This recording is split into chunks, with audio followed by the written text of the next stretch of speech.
Hey friends, it's me, Pastor Doug, with another word of encouragement for the day for today, Tuesday, April 6th. And today's word comes out of the Gospel of John, chapter 21, verses 4 through 7. And in it, we continue to explore events that took place between the resurrection of Jesus and his ascension 40 days later. And the story that we're going to look at today takes place out on the Sea of Galilee.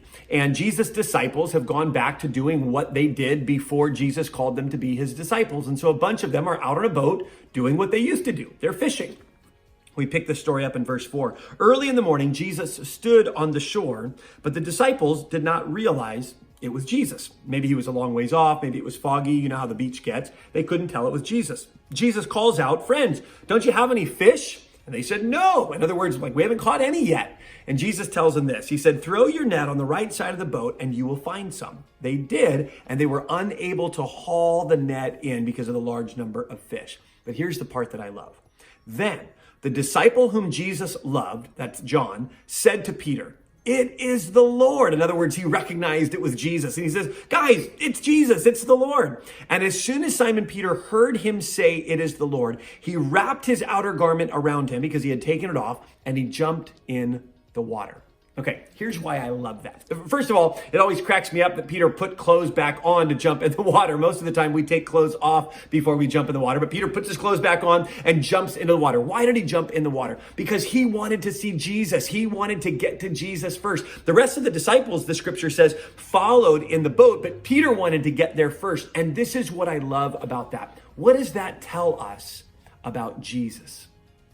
What does that tell us about the kind of person that Jesus was? I think the fact that the moment that Peter saw him, he jumped in the water and went swimming into shore to see Jesus, and he was excited to see Jesus. The thing that I think that tells us about the person of Jesus is that Jesus was a person of grace. And I know we all kind of go, well, of course he was. He's the Son of God. He extended grace. But I mean the kind of person he was, like the way that he treated people, he was a person of grace. Think about it. One of the last times that we saw Peter, what was he doing? He was denying Jesus.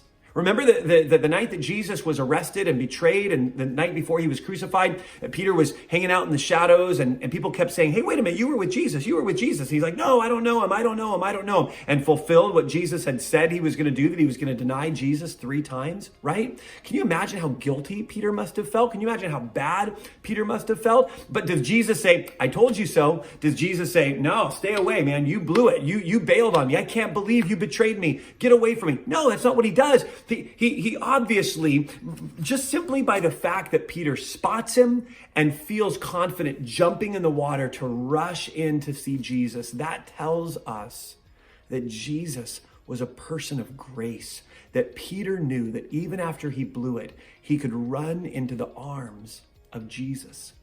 So, friends, a couple of takeaways from us. Number one, gratitude because of the kind of Jesus that he is, the kind of person that Jesus is.